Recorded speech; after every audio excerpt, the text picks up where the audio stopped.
Signori, buonasera. Benvenuti a questo incontro di Scripta Manent. Un saluto dal Circolo Culturale L'Antica Quercia, che da poco è venuto qui ad Aquileia ad abitare. Noi siamo un'associazione culturale che da sempre organizza convegni, conferenze, incontri, dibattiti, concerti e quant'altro serva a dare un minimo di attività culturale ai nostri iscritti, alla nostra gente, a coloro che ci seguono.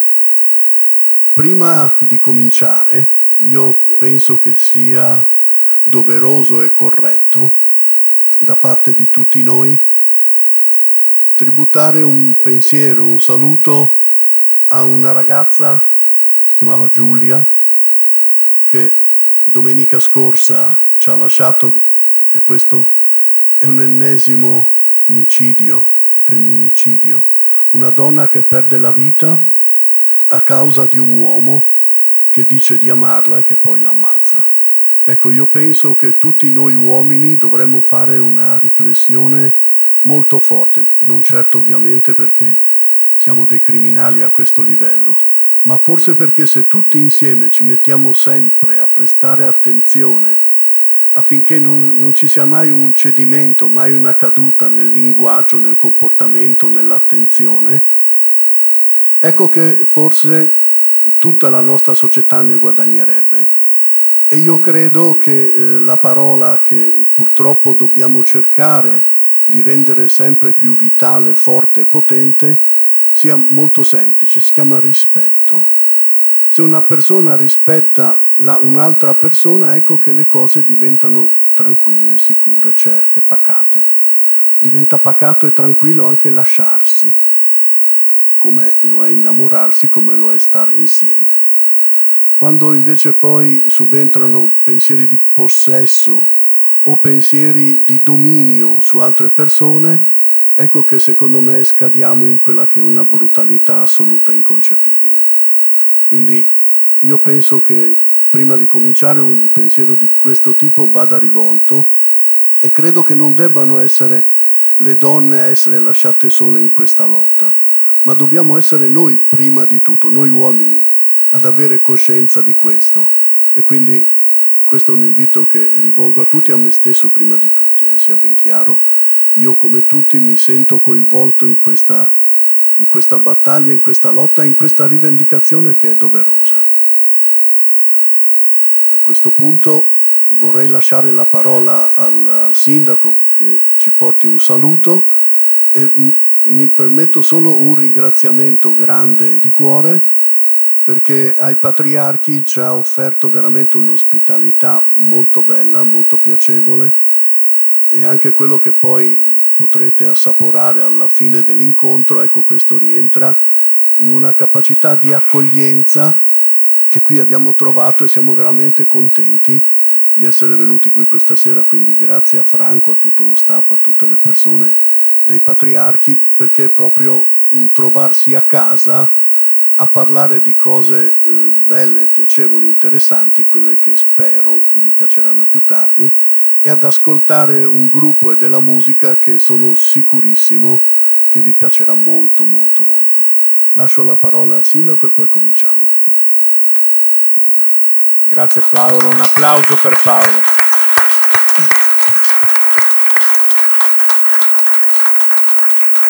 Beh, innanzitutto una buonasera a voi tutte e a voi tutti, un benvenuto a questo bellissimo gruppo che fra poco ci allieterà con delle musiche anche molto particolari che vi faranno entrare maggiormente all'interno del tema della serata. Un benvenuto naturalmente a Paolo e un ringraziamento per l'organizzazione di questa iniziativa che come comune supportiamo e condividiamo, che il tema è proprio quello di cercare di riscoprire quelle che sono le nostre radici attraverso le parole, la presentazione di libri, ma anche attraverso il racconto, perché il racconto è una cosa di cui abbiamo perso un po' l'abitudine.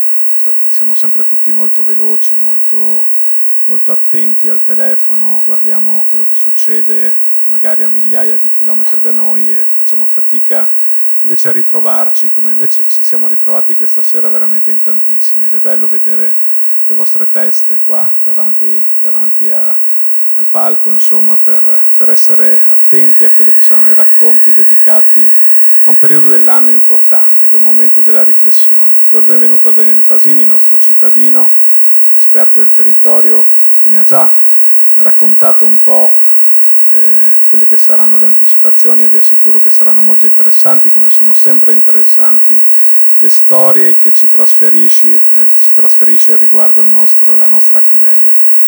Un benvenuto anche a Teresa, che non è nuova ad Aquileia nelle presentazioni e che ci racconterà ulteriormente appunto di questi momenti dell'anno, momenti di riflessione. Paolo ha aperto giustamente con un momento di introspezione rispetto a quello che è successo, una cosa gravissima che va condannata, ma che non va solo condannata.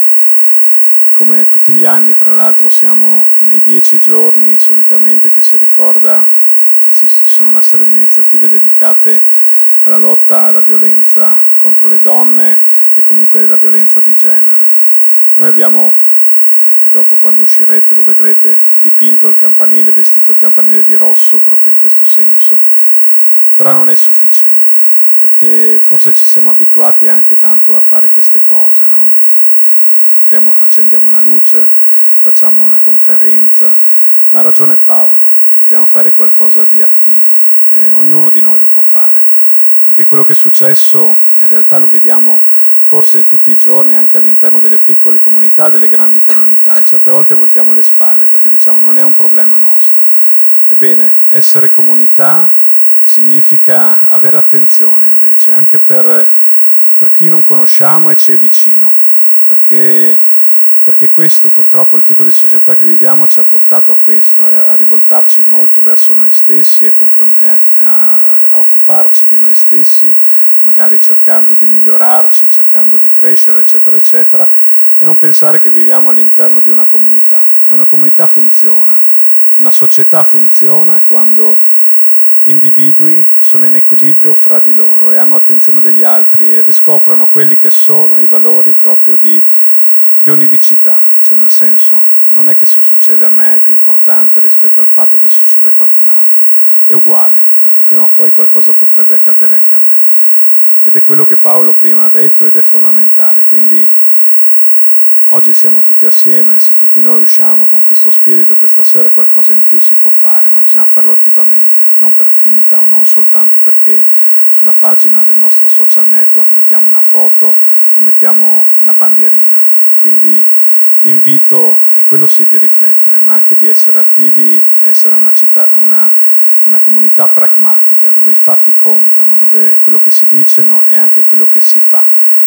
E noi un po' con questa serie di attività che stiamo facendo su Aquileia, che fra l'altro rappresenta proprio nella sua essenza l'idea di città madre, il femminino sacro, fondamentalmente dobbiamo farlo ancora di più. E perché questa è una città che parla di questo, e parla delle donne, e ne parla in maniera pragmatica, perché anche se la storia poi la scrivono gli uomini perché così funziona, in realtà dietro c'è sempre veramente il tema del femminile, perché il femminile ci dà la vita, la crea, ci cresce e continua anche a resettare un po' quelli che sono gli istinti, certe volte violenti comunque dell'essere uomini fondamentalmente. E quindi anche questa serata, seppur si parlerà di tutt'altro, sicuramente porterà questo tipo di simbologia e questo tipo di messaggio. E quindi ringrazio tutti voi che avete voluto essere qua e tutti voi invece che questa sera ci racconterete qualcosa con la musica, con l'arte, con le parole e con le storie, anche magari divertendosi e anche con un po' di spensieratezza. Quindi grazie e una buona serata e stiamo bene assieme, perché stare bene non è solo essere assieme, ma è stare bene assieme che è differente. Grazie.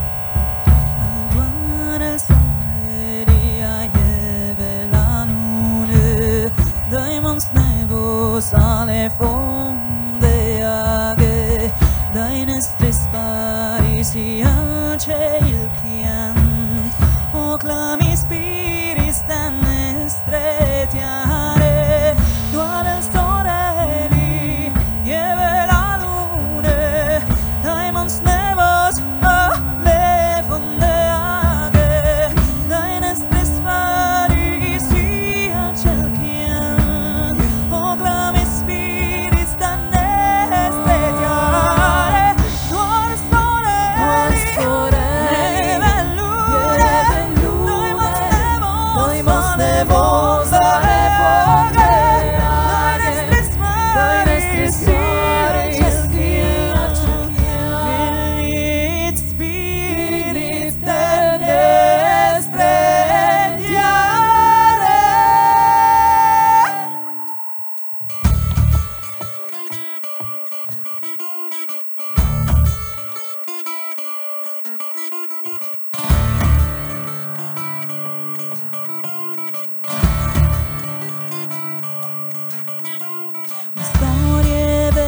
si contechi su chi stilli glenmone, tantim faim tu negnotti stat, un gramarli da tona l'erelat, mie genio tale stadismo, e murmuiato le strane vos, chi l'agnot di doman, se tu ascur, tu as di tornar.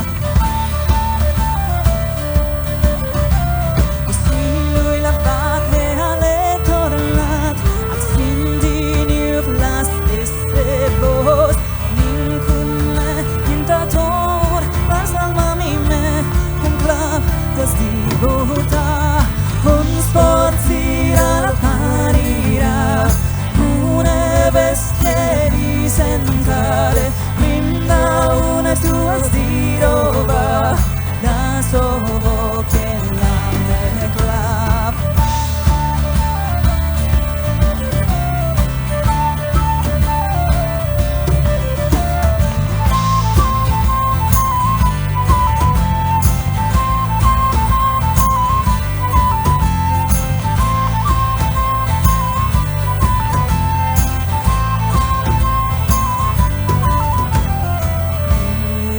Spaurita la tentati di chiapa che clama, l'onna stunata non mai all'eretar, allora la bestia plan plan di sparire fra mieci dal flug, allora la bestia plan plan di sparire fra mieci dal flug.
Grazie.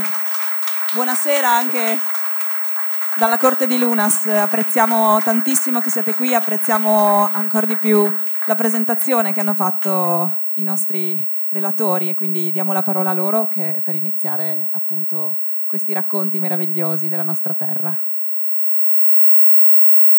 Bene, buonasera a tutti. Stasera inizio io, di solito inizia Paolo, ma stasera ci siamo scambiati il testimone.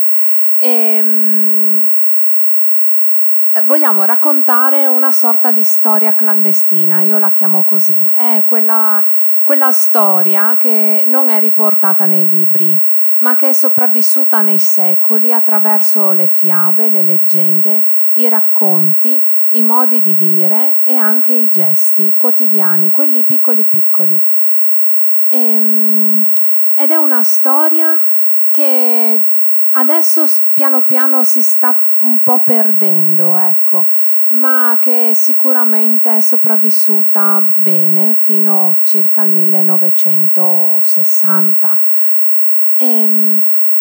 Ecco, quindi parliamo di un mondo, quindi c'era una volta, ma non tanto tempo fa, un mondo che alcuni di noi hanno vissuto, altri hanno sfiorato, altri non hanno mai conosciuto, ma era un mondo contadino che viveva dei ritmi e dei cicli della natura e che viveva un tempo specifico, che non era quel tempo che noi concepiamo e viviamo oggi, che è un tempo lineare, quindi noi corriamo sempre pieni di impegni lungo una linea retta che non ha mai fine, mentre un tempo si viveva un tempo ciclico, che è effettivamente così, il tempo è ciclico, l'anno è un cerchio, un ciclo di stagioni che si susseguono ogni anno, eppure si va avanti lo stesso. E questo ritmo determinava anche un periodo in cui c'erano un sacco di lavori all'esterno e un periodo in cui invece ci si ritirava nelle case. In Friuli c'erano 2 stagioni, la Viarte e la Siarade.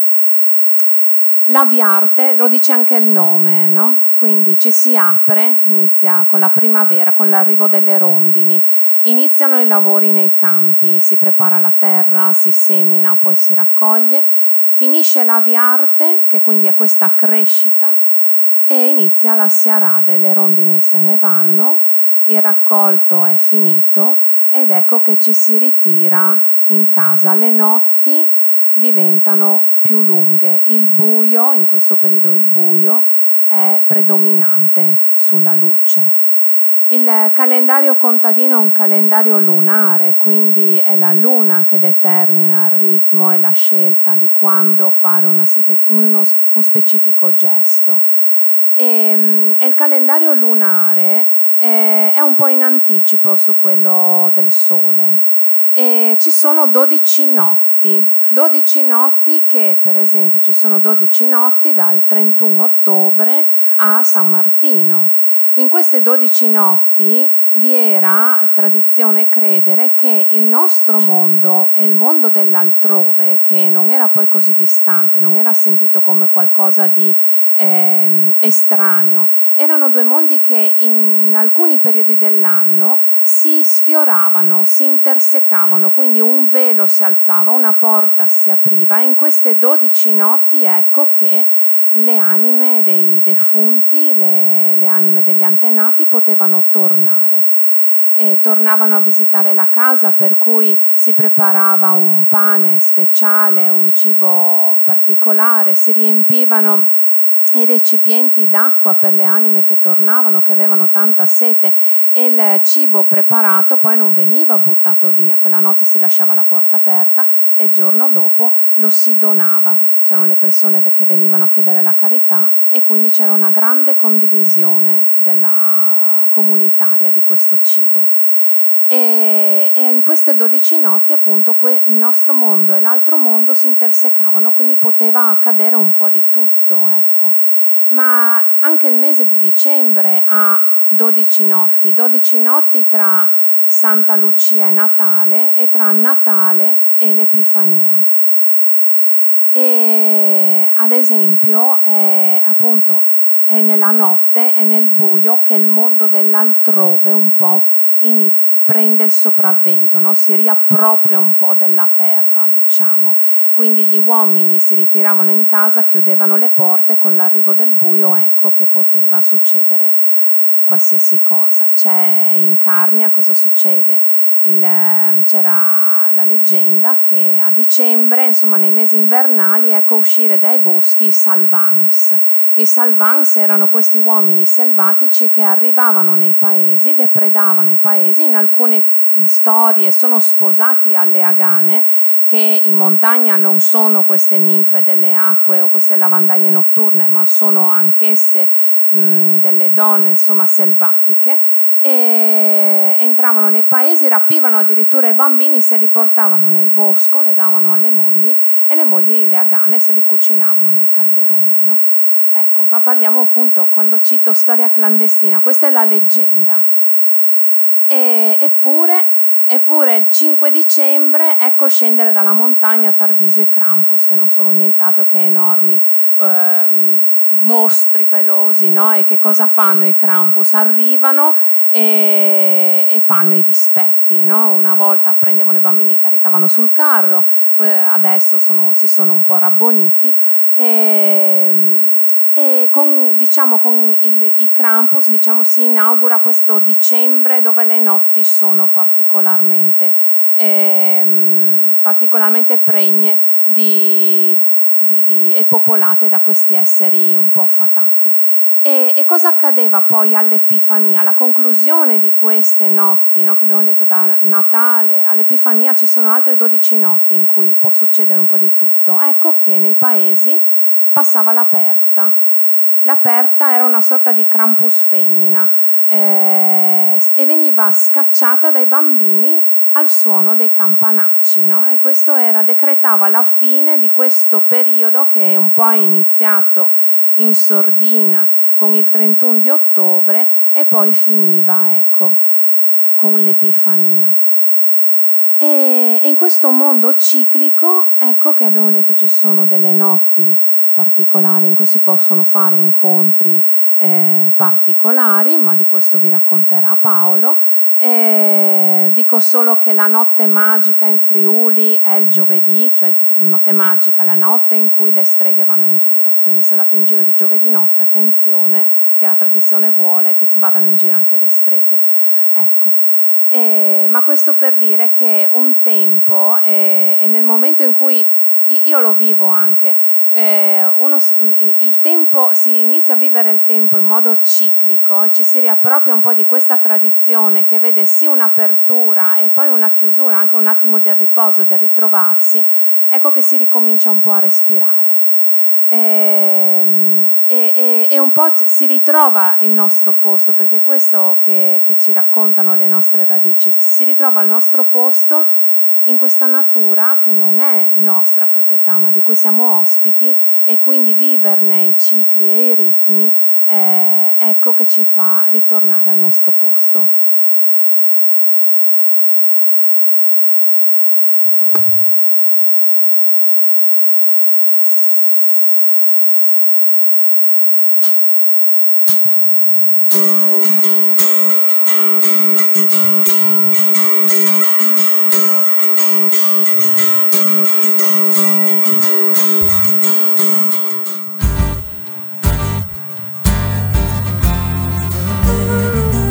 Make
the sight was fine.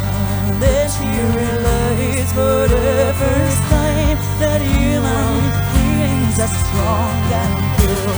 And this is the story of the lady of the lake who ran away from the gift of creation. She lost her power, she broke the ring. The candles were on a lake.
Questa era dedicata alla nostra donna del lago, una specie di Agane, come diceva appunto la nostra Teresa. Teresa ci ha aperto la porta della stagione fredda, della Siarade, e quando cominciava questa stagione le persone si ritrovavano in uno dei pochi posti caldi che c'erano in casa, nella stalla. E nella stalla alla sera si facevano i racconti, si raccontavano storie che però servivano a educavano i giovani e facevano rimembrare agli anziani le cose che magari potevano aver dimenticato. Quindi narrare le storie e raccontare le storie come si faceva una volta è un esercizio molto bello, e quindi io invito i nonni e anche i genitori ovviamente a farlo, perché è una cosa piacevole. Come dicono i giapponesi, si crea un rapporto ishin denshin, da spirito a spirito. Quindi il bambino e il genitore, il bambino e il nonno entrano in sintonia, e la nostra gente nelle stalle entrava in sintonia, c'era un modo di sentire che era comune. E quindi quando si raccontavano le storie era un modo, come diceva giustamente anche il sindaco prima, di creare comunità, di stare insieme.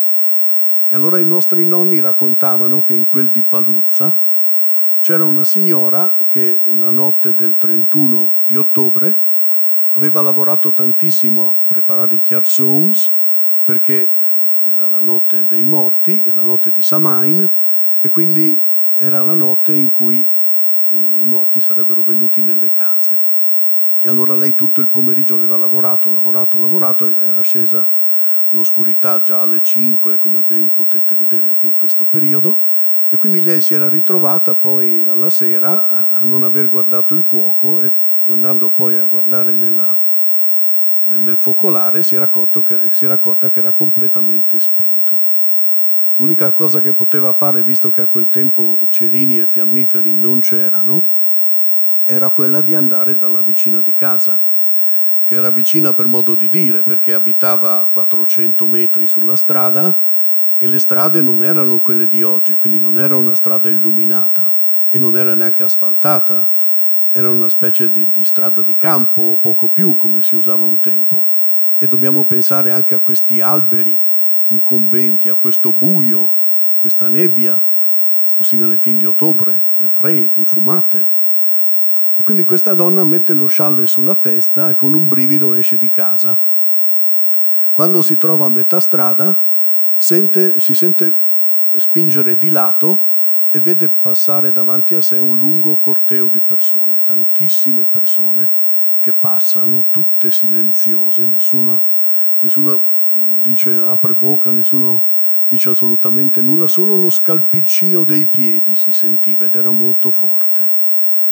Tutte in mano avevano un lumino e la donna le guarda passare, a un certo punto prende il lumino alla persona che ha davanti e proteggendolo con la mano torna a casa perché ha bisogno di fare fuoco, ha bisogno di fare caldo e quindi torna indietro.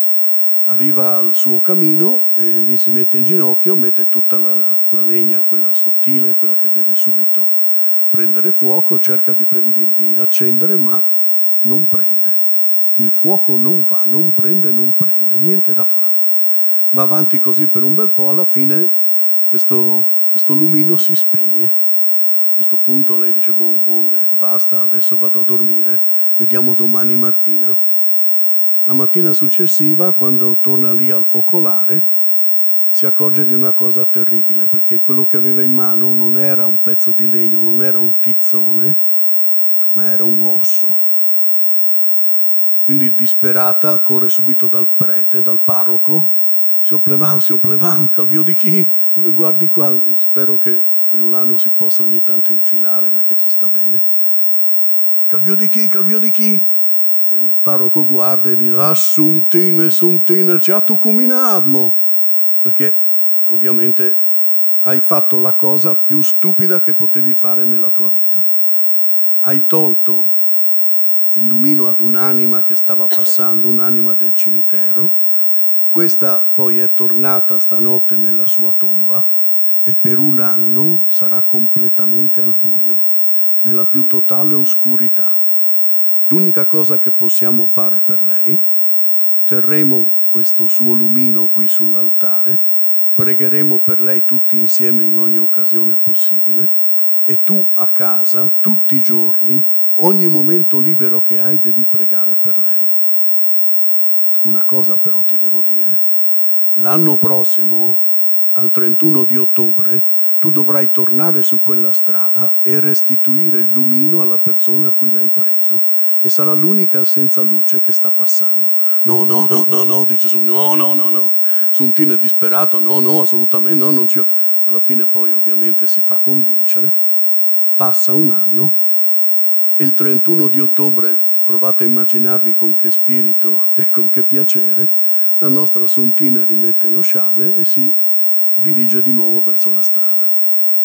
Passa il corteo, tutti coi lumini in mano, finché ne arriva una signora senza il lumino, lei glielo porge, appena quest'anima prende il lumino si accende subito di nuovo, questa esce dal corteo e le dice guarda, io ti devo ringraziare perché ho passato un anno terribile in quella tomba, ma ho sentito le tue preghiere, le vostre preghiere e ho capito quanto tu fossi in buona fede e quanto tu fossi gentile e buona. Io stessa ho pregato per te, io adesso sono in paradiso, continuerò ancora a pregare per te fino a quando ci raggiungerai. Dopodiché il corteo continua, Suntine torna a casa, ma si racconta che mai più sia uscita nella notte del 31 di ottobre. E queste sono le storie che si raccontavano qui da noi in Friuli, ma se andiamo in Bretagna incontriamo il signor Hervé, che la notte del 31 di ottobre è lì davanti al suo camino, i suoi figli sono andati a dormire, anche la moglie, non ha lasciato niente per i suoi avi, è lì semplicemente che si sta scaldando davanti al camino. A un certo punto, fuori dalla finestra, sente un fruscio, sente le due piante che ha lì, i due alberi, che fanno un fruscio particolare, una cosa molto strana. Allora esce, e appena esce sente che non è proprio un fruscio, sono due persone che parlano, e sente che parlano, che sussurrano, e lui si avvicina sempre di più incuriosito e riconosce la voce di suo padre e di sua madre. E loro dicono che è la notte del 31 di ottobre, ma qui non c'è dell'acqua, non c'è del cibo, non c'è una preghiera, non c'è assolutamente niente, e noi stiamo qua fuori al freddo. A questo punto Hervé resta lì e comincia a piangere, non sa che cosa fare, piange per un momento, poi torna dentro in casa, lascia la porta socchiusa e dopo un momento sente camminare e si volta e vede che sono le figure di suo padre e di sua madre che entrano vicino al caminetto, si siedono e cominciano a parlargli, gli raccontano di che cosa fanno, dove sono e come sia la vita nel mondo dell'altrove. Lui prende quello che ha da poter dar da mangiare, prende tantissima acqua perché loro hanno sete e loro invitano anche il figlio ad andare a pregare per loro. E infatti cosa che Hervé fa nei giorni successivi, nei mesi successivi, negli anni successivi, sia lui che la famiglia hanno continuato ad andare a pregare per i genitori. La notte del 31 di ottobre hanno lasciato la tavola imbandita, tanta acqua e gli alberi non hanno più parlato.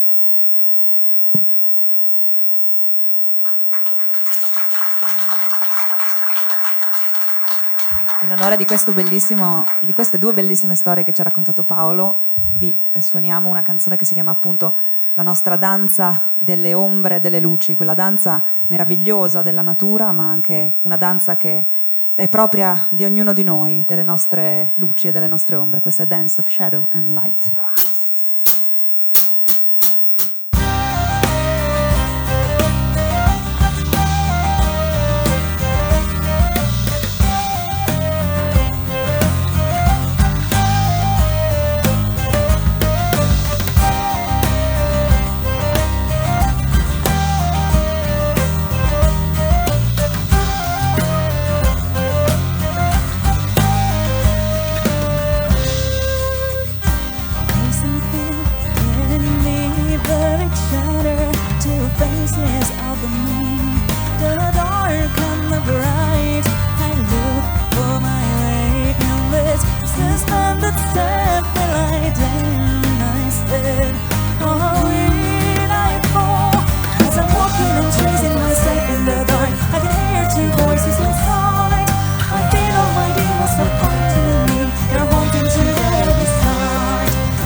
Recito i voi con indenant, sempre io soi, la scena prese, viene recito i voi con indenant, sempre io soi, la scena prese, viene recito i voi con indenant, sempre io soi, la scena prese, viene recito i voi con indenant, sempre io soi, la scena prese, viene recito i voi con indenant, sempre io soi, la scena prese, viene recito i voi con indenant, sempre io soi, la prese, viagito i voi, sempre io sono, la prese, viagito i voi, sempre io sono, sempre io sono.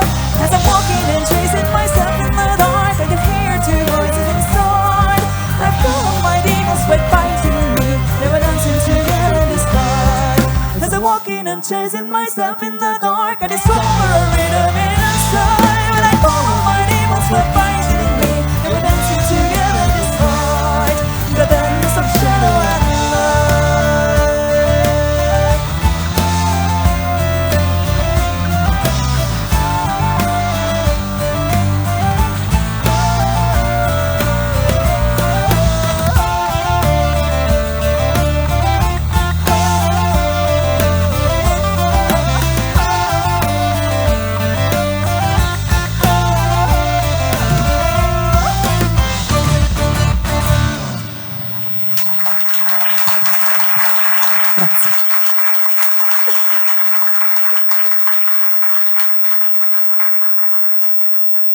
nelle nostre campagne c'erano anche dei personaggi veramente particolari, ma tanto particolari. Si chiamavano benandanti. Erano coloro che erano nati ancora avvolti nel sacco amniotico e quindi famosi nati con la camicia.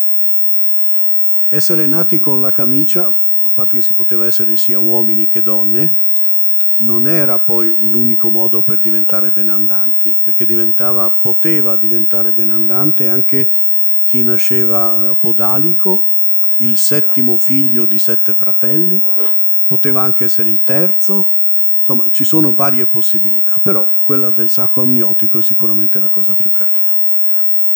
Questo sacco amniotico veniva essiccato, nascosto addosso o se vogliamo addirittura in chiesa. Ci sono delle storie in cui si racconta che un sacco amniotico sia stato nascosto sotto la tovaglia dell'altare perché doveva assistere di nascosto ad almeno a 12 messe. Dopodiché veniva messo in un sacchetto e portato al collo dalla persona, da questo giovane, da questo bambino. Qui abbiamo un vuoto, non sappiamo cosa succedesse nei 20 anni successivi, non sappiamo quale fosse la scuola del benandante, non sappiamo chi lui conoscesse e quali istruzioni gli venissero date. Sappiamo solo che all'età di 20 anni era in grado di sentire il tamburo del comandante mentre si trovava a letto, addormentato, usciva dal proprio corpo, lasciandolo lì freddo, e andava insieme a tutti gli altri a raggiungere quello che era chiamato il prato di Giosafat. Lì incontrava la schiera avversa, che erano le streghe e gli stregoni. Per tutta la notte si scontravano i due gruppi, i benandanti armati di rami di finocchio e le streghe e gli stregoni armati di rami di sorgo. Già questo ci fa capire che è simbolico tutto quello che stiamo raccontando, e io in tutta sincerità non credo che si ammaccassero fino a distruggersi, ma credo proprio che vivessero un'esperienza di caos e di scontro con l'altro, il diverso da sé. Anche perché la natura, l'anno, come già ci ha spiegato Teresa, ha bisogno dei momenti di rivoluzione, ha bisogno dei momenti di caos. I 12 giorni che seguono Samain o che seguono il Natale o che venivano poco prima del 1° marzo, Carnevale, che tutti conosciamo perché il 1° marzo era il Capodanno romano, ecco che questi giorni di caos servono perché il mondo si possa ritemprare, rinvigorire, ritrovare forza, ritrovare energie e quindi di nuovo ristabilire un ordine che vada poi a ricreare quello che è il ciclo, quello che è la rinascita, quello che è la maturità e quello che è la ricaduta di nuovo e quello che è di nuovo l'inizio.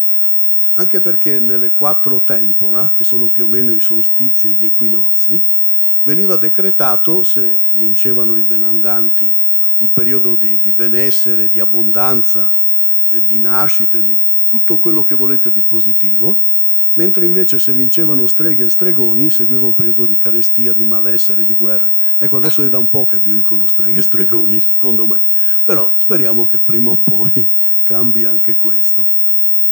Quello che è interessante è che a fronte di tutto questo abbiamo qualcosa come 5.000 testimonianze.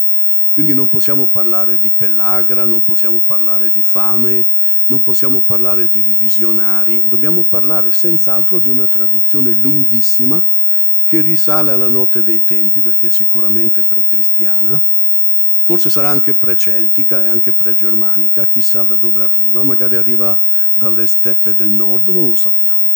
Quello che è certo è che ce l'abbiamo dentro, nel DNA, nella profondità della nostra essenza. Come nel DNA della nostra essenza abbiamo, soprattutto le donne, quell'intenzione di guarigione che dava vita e dava forza alle guaritrici. Le guaritrici erano coloro che ricevevano i preenti, i doni di guarigione, dalla loro nonna e potevano riceverlo solo in una notte all'anno, la notte del 24 di dicembre. In quella notte, a mezzanotte, la nonna, dopo aver fatto crescere la nipote insegnandole tutte le cose ma non le formule, ecco che in quella notte invece le trasmetteva le formule all'orecchio e poi le trasmetteva il potere con un bacio, una carezza, un buffetto.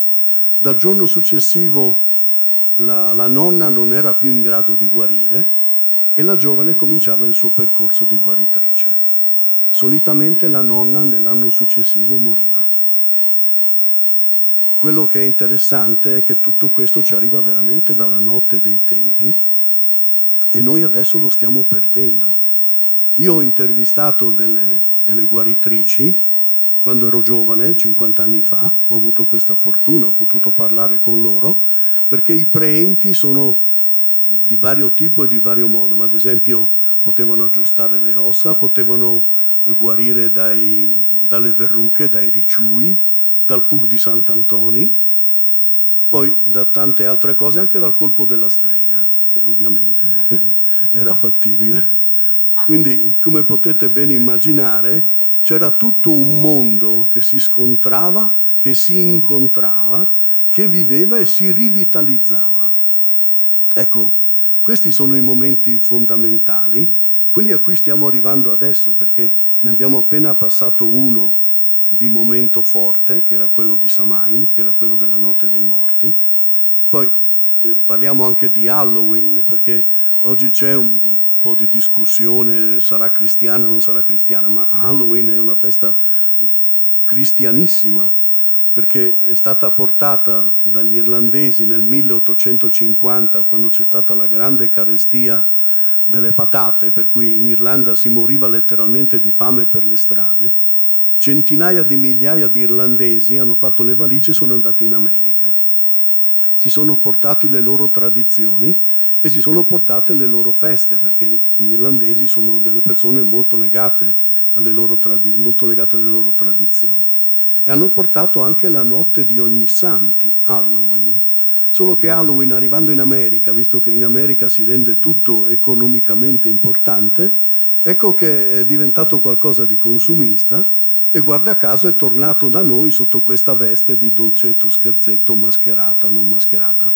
Però anche da noi c'era la questua, anche da noi c'era il saluto di dolcetto e scherzetto, magari se non si faceva alla notte di ogni santi, si faceva di sicuro la notte di Capodanno. Quanti di voi sono andati dai nonni a dare il buon principio, le buine man? Da piccoli si faceva, io mi ricordo, c'è un aneddoto carinissimo, giusto così ve la butto lì, a Basaldella, il paese di cui io sono nativo, c'era una persona estremamente tirchia, era chiamata il Zuo. Allora il Zuo, quel giorno di Capodanno, era in osteria e ovviamente passavano nipoti, bambini e tutti a fare buine man, buon principio, arrivano i nipoti del Zuo e gli vanno lì, no, buon principi.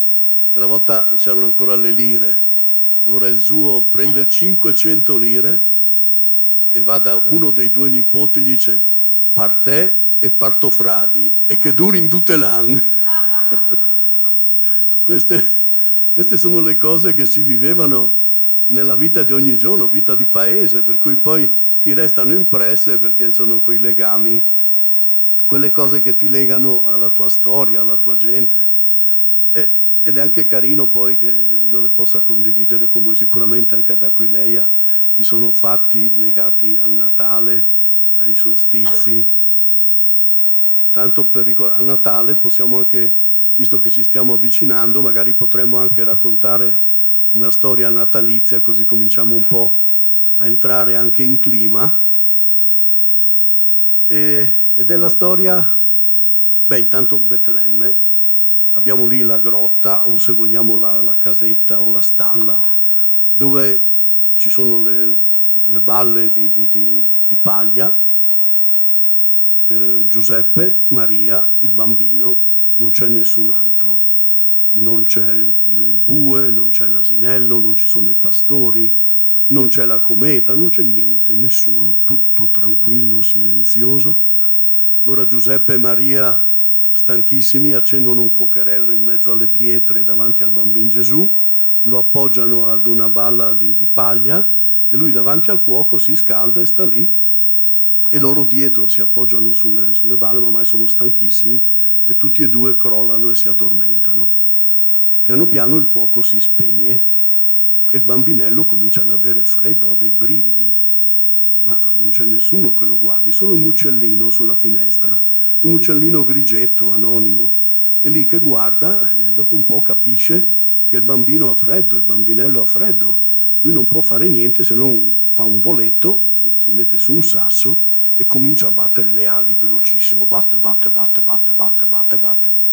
piano piano, il fuoco comincia a salire, via che sale, questo fumo che comincia a crescere, poi finalmente la fiammella e via che riprende vigore, ma lui è sempre lì che batte, il fuoco diventa bello, forte, comincia a crepitare, lui batte, il bambino Gesù sorride, lo guarda e lui lì che batte tutto contento. A un certo punto il fuoco è così forte che comincia a bruciargli tutte le piume della pancia, gli brucia anche le penne delle ali, e lì che non sa più che cosa fare, ormai è stanchissimo, esausto, sta per cadere sul fuoco. In quel momento Giuseppe, che si è svegliato, lo prende, un momento prima che finisca giunto fra le fiamme, e non sa che cosa fare di questo uccellino ormai martoriato e tutto bruciato. Il bambino Gesù allunga una manina e lui glielo mette lì nella manina, e intanto arrivano i pastori, arrivano le pecore, arrivano tutti quelli che volete, arriva anche la cometa, si ferma lì e via la grande festa del Natale. Alle prime luci dell'alba, il giorno successivo tutti ormai se ne sono andati, sorge il sole, Gesù bambino apre la manina e l'uccellino adesso è bello, guarito, ha di nuovo le sue penne, ha le sue piume, solo che davanti non ha più le piume grigie che aveva prima, ha una bellissima macchia rossa. È così che è nato il pettirosso.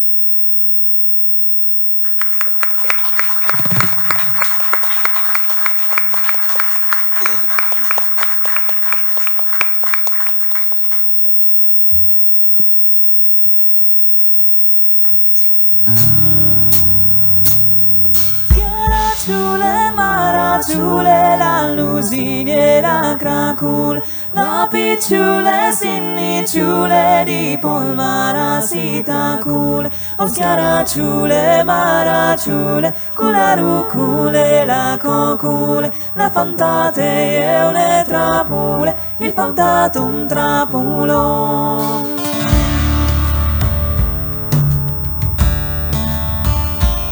Schiaraciule, maraciule, la lusine, la cracule, la picciule, sinniciule, di polmara, sitacule, o schiaraciule, maraciule, cularucule, la cocule, la fantate e le trapule, il fantatum trapulo.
Senti il Friuli qua.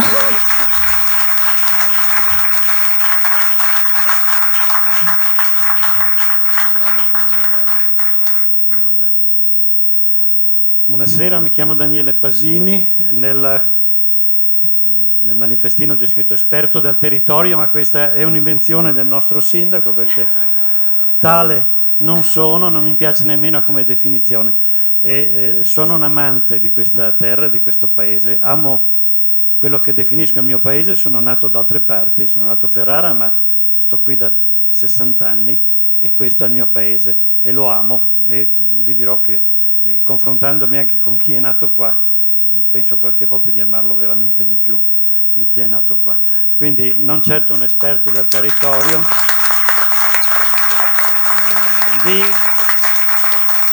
cercherò di allacciarmi alla questione mito, come dice qua, mito, leggende, racconti, favole, va bene, facendo un aggancio proprio al territorio qua d'Aquileia.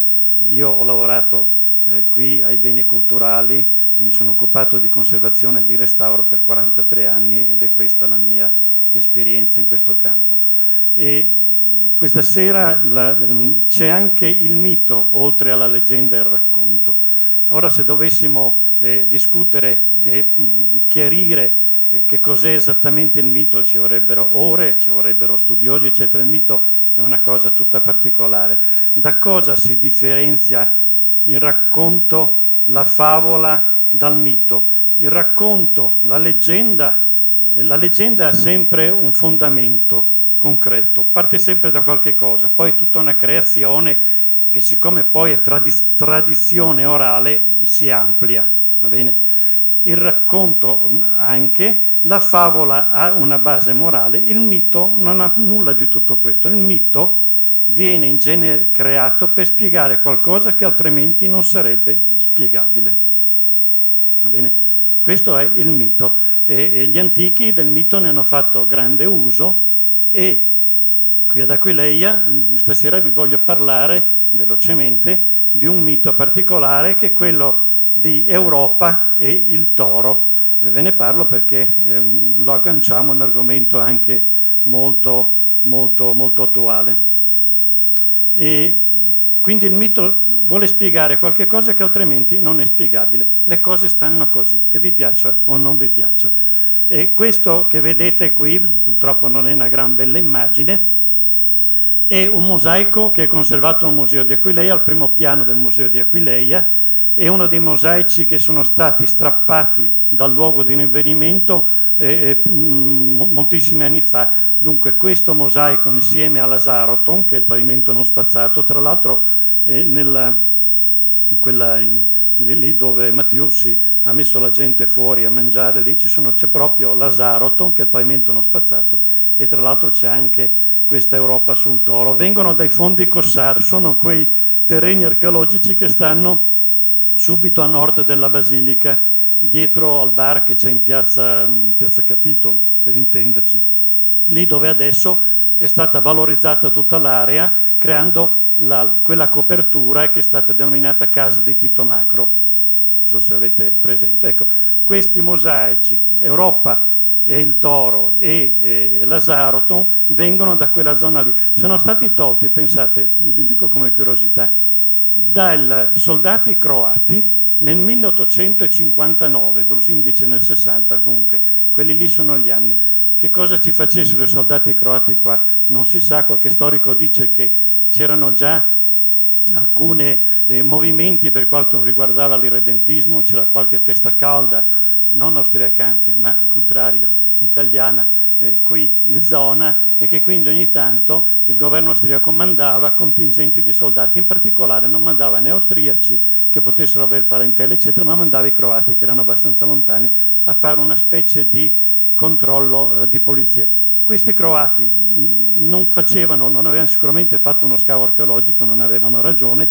Forse, probabilmente, proprio sistemando un accampamento o qualche cosa lì e facendo uno scavo, trovarono questi due mosaici, questo tra l'altro bellissimo, che è un emblema, cioè è il centro di un grande pavimento. Questo è 2,5 metri per 2,5 metri, e quindi è il centro di un grande pavimento. In effetti si vede, poi io vi dico queste cose perché poi vi invito sempre ad andare esattamente al museo, a vedere, leggervi bene, perché anche la descrizione artistica è interessantissimo, è un mosaico che ha veramente una valenza artistica straordinaria.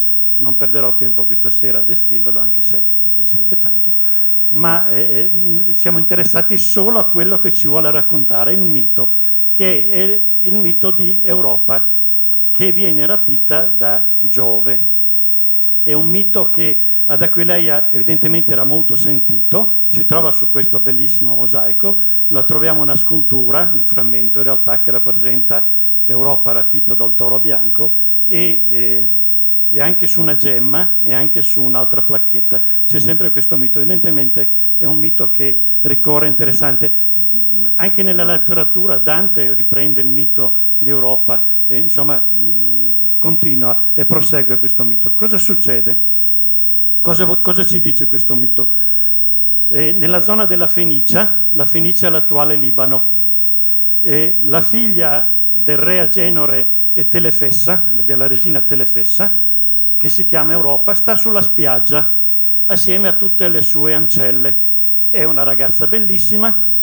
Giove, colpito da Cupido, dall'amorino che vedete sopra, si vede che lancia una freccia, colpisce Giove, e Giove che fa? Si innamora di questa bellissima fanciulla.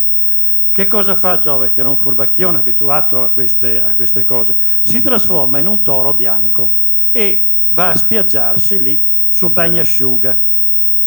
La fanciulla vede questo toro ed è attirata da questo toro e va vicino al toro, e vedete sale in groppa al toro. Come la fanciulla sale in groppa, Zeus parte e via corre, gli cresce una grande pinna dietro, lì l'immagine è bruttissima, c'è la pinna che si vede, il mosaico è frammentato a causa di questi croati che l'hanno tirato su come l'hanno tirato su, ovviamente, peccato perché probabilmente era integro, va bene, e Giove parte con la fanciulla sulla groppa e va verso occidente.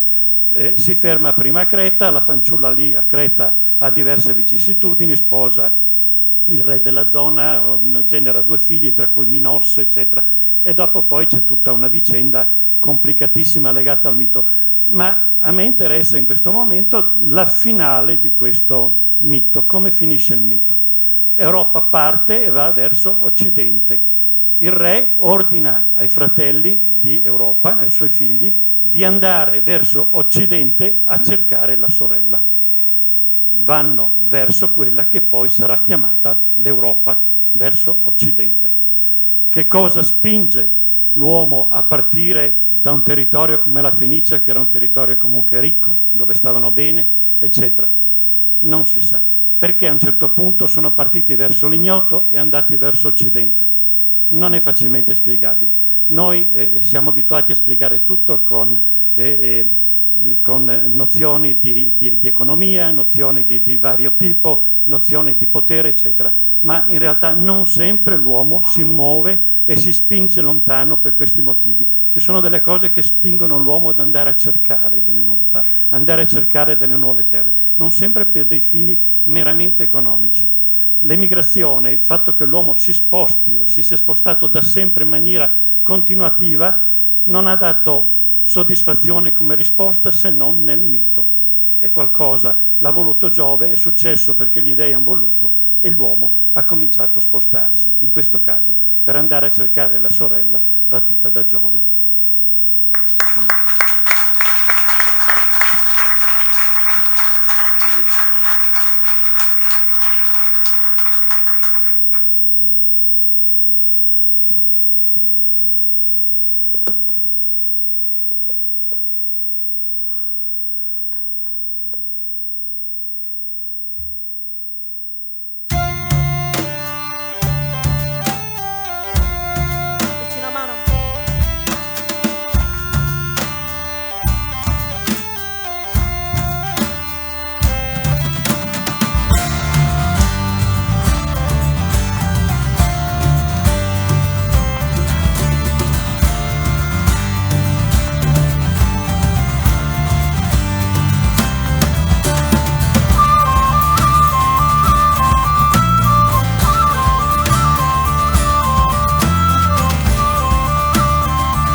allora dicono che devo raccontarvi un'altra storiella.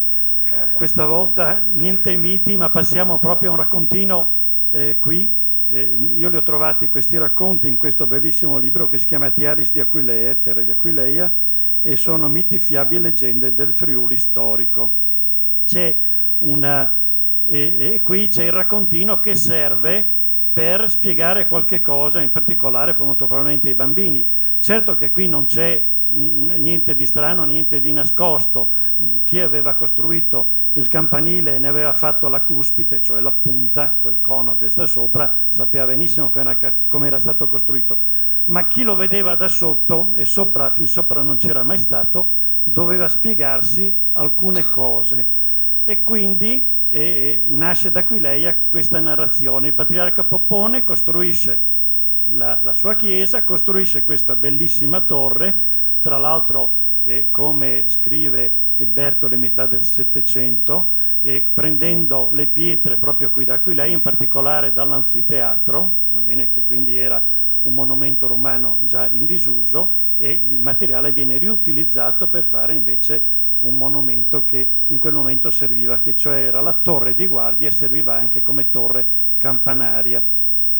La leggenda dice che Popone a un certo punto si ferma, costruisce la sua torre e poi ha bisogno di fare la punta e non sa come farla, perché la gente comincia a essere stanca, non riescono più ad arrivare a portare i grandi pesi là sopra, e come si fa a fare questa punta? Allora il patriarca, questo naturalmente è storia, perché cioè è leggenda, vera leggenda e pura leggenda, perché in realtà la patriarca fa la torre, Popone nel 1031 la inaugura insieme alla basilica, e poi appena nel 500 i Grimani che fanno la cuspide, va bene? Per cui Popone non c'entra niente, però la leggenda popolare dice che Popone, non sapendo come finire sto campanile, lancia una specie di gara a chi vuole, e si presenta un Cossar che era un creatore di cesti, uno che intrecciava del vimini, canapa e vimini, e dice: la faccio io la punta del campanile. Poi tutti ridono, tutti lo deridono, però Popone dice: vabbè, se questo è così convinto. E questo uomo si mette nottetempo, perché tutto avviene nottetempo, perché non sapendo spiegare come l'aveva fatto, e chiaramente tutto avviene nottetempo senza che nessuno sappia nulla, questo comincia a intrecciare questi vimini e crea questa punta, va bene, che adesso ve la faccio vedere, vediamo, eccola, questa punta che vista da sotto sembra un intreccio, un canestro di vimini.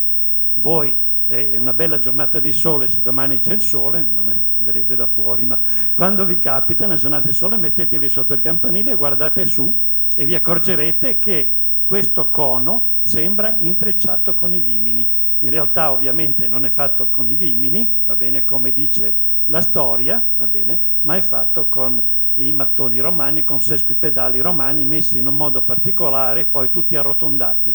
Ma l'effetto, vi dirò, io sono stato uno dei pochi che con una gru speciale è arrivato proprio fino alla punta, e proprio anche quando si va vicino sembra proprio un intreccio di vimini. Ecco, ovviamente questa è una leggenda, purissima leggenda, a uso e consumo della gente semplice e dei bambini, per spiegare questa forma, che ovviamente è spiegabile leggendosi libri in altro modo. Ma questa è una leggenda molto, molto curiosa. Andatevi a vedere il campanile.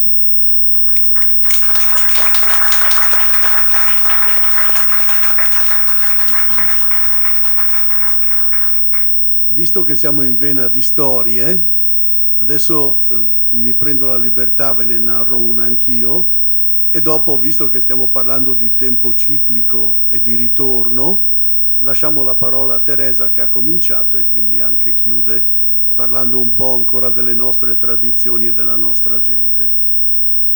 Vi voglio parlare anch'io della nostra gente, dei nostri paesi, perché immagino che anche molti di voi in gioventù siano andati in giro per gli orti, per i cortili, per i giardini, quando c'erano le ciliegie, quando c'erano le prugne o le albicocche e via, che ovviamente si andava nelle ore in cui di solito il padrone di casa o era a dormire o era impegnato, perché sennò poi erano calci e vabbè, insomma, è quello che si viveva. In quel di Tissano, ma comunque nel centro del Friuli, c'erano due ragazzi allora che poi sono cresciuti fino a diventare ormai belli attempati, però hanno continuato perché si erano specializzati ad andare a rubare le mele. E loro a settembre, via che si passavano un bel po' di giardini, un bel po' di parchi e via si portavano via le mele. Allora anche quella sera erano passati e avevano raccolto 3 bei sacconi pieni di mele. E ovviamente il problema era come dividerselo, perché 2 in 3 diventa un problema. Allora uno dice all'altro, senti, andiamo nel cimitero, ci mettiamo lì, ce li dividiamo con calma, tanto il pomeriggio non viene nessuno, poi noi siamo divisi, andiamo a casa e via. Allora il primo salta, contento, salta dentro, gli passa un sacco, passa il secondo sacco e quando gli passa il terzo sacco 2 belle mele gli cascano giù nel prato. Ma quello che è dentro dice, senti, lascia perdere con tutte quelle che abbiamo da contare, poi quando usciamo le prendiamo su.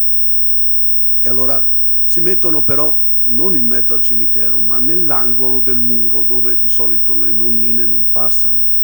Quindi si mettono lì e cominciano una me, una te, una me, una te, una me, una te, una me, vanno avanti, vanno avanti, fin tanto che comunque il sole comincia a calare. E voi sapete che all'imbrunire il sacrestano passava a chiudere i cimiteri. E allora, fischiettando, arriva il sacrestano del paese, appoggia la bicicletta al muro del cimitero, però questi 2 erano nell'angolo e le voci rimbombavano tantissimo. Allora il pover'uomo che era dentro sente una me, una te, una me, una te. Il primo pensiero che gli viene sono il Signore e il demonio che si dividono le anime del cimitero.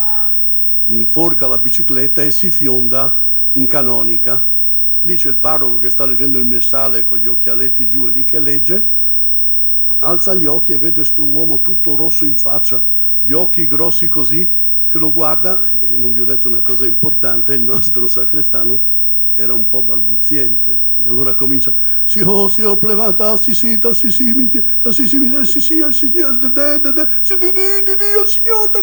e via avanti così per un quarto d'ora, sto povero parroco che lo guardava, anche lui ormai cominciava a farsi prendere l'emozione, perché quest'uomo veramente era fuori di sé.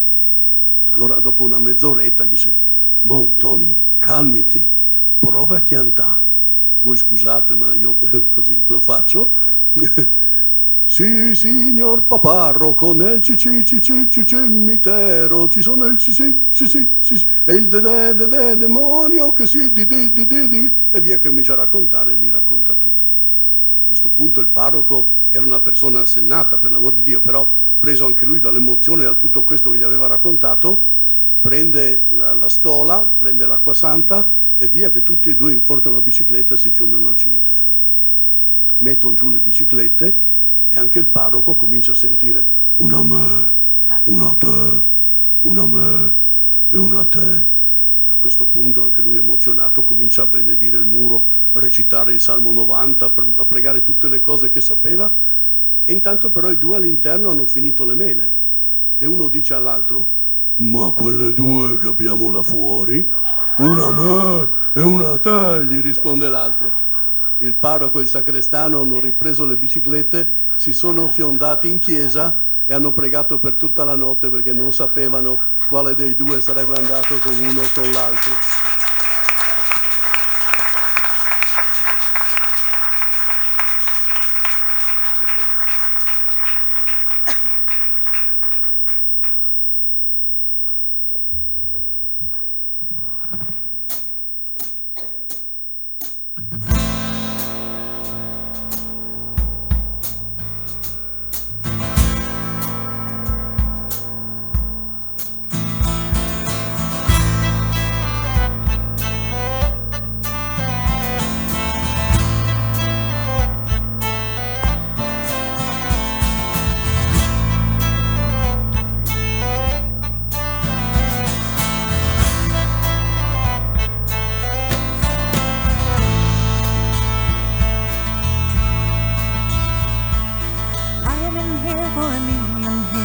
through the joy, through the tears. And when I'm gone, this will go on and the circle starts again. Watch the mountains rise from dust, so the gold returns to rest. I had cried when the oceans died and the circle starts again.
Il cerchio per introdurre l'argomento di Teresa.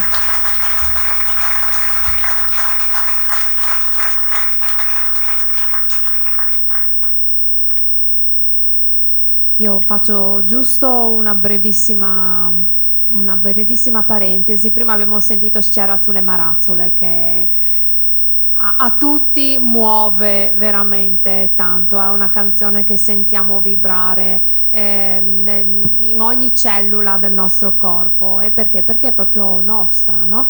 E questa canzone, di questa canzone abbiamo testimonianza, la prima testimonianza, che ne riporta una parte del testo originale, perché il testo originale è andato perduto, è stato poi riscritto successivamente, in un processo per magia propiziatoria del 1624, dove 11 donne di Palazzolo dello Stella sono state processate perché il sabato precedente la Pentecoste se ne andavano per il paese di notte lustrando con acqua e bacchette le soglie delle case e cantando la canzone. E tutto questo per propiziare la pioggia. Quindi quando cantiamo Sciarà sulle Marazzole sappiamo che chiamiamo la pioggia. Ecco, dirò, in questo periodo, in questi anni di siccità, magari quando d'estate non piove mai e l'orto soffre, magari si potrebbe intonare, provare a vedere se funziona davvero. E cosa facevano anche, oltre che a lustrare le porte con bacchette e acqua? Sono state viste immergere un aratro in un canale. L'aratro è uno dei simboli e degli strumenti, insomma, usati spesso nei riti propiziatori o anche per togliere addirittura dei malefici. E in più, un'altra piccola parentesi, Paolo ci ha raccontato la bellissima storia della signora che preparava i chersons e che ha rubato il lumino a un'anima della processione delle anime la notte del 31 ottobre. In un altro documento, sempre dell'archivio arcivescovile di Udine, io e Paolo proprio ci siamo imbattuti in 2 righe di testimonianza di questa Menega Lambaia, che era stata chiamata a testimoniare in quanto lei diceva che il giovedì se ne usciva dal corpo di casa come anima e se ne andava in giro in processione con un lumino in mano per le campagne dove i piccoli andavano avanti e lei prendeva il suo posto nel corteo e così andava in giro per la notte per poi ritornare. Ecco che quando io dico storia clandestina, chissà, magari la storia o questo vissuto di questa Menega Lambaia, ma fino a noi è sopravvissuto in un racconto dove appunto una signora si imbatte in un corteo di anime con il lumino. Ecco.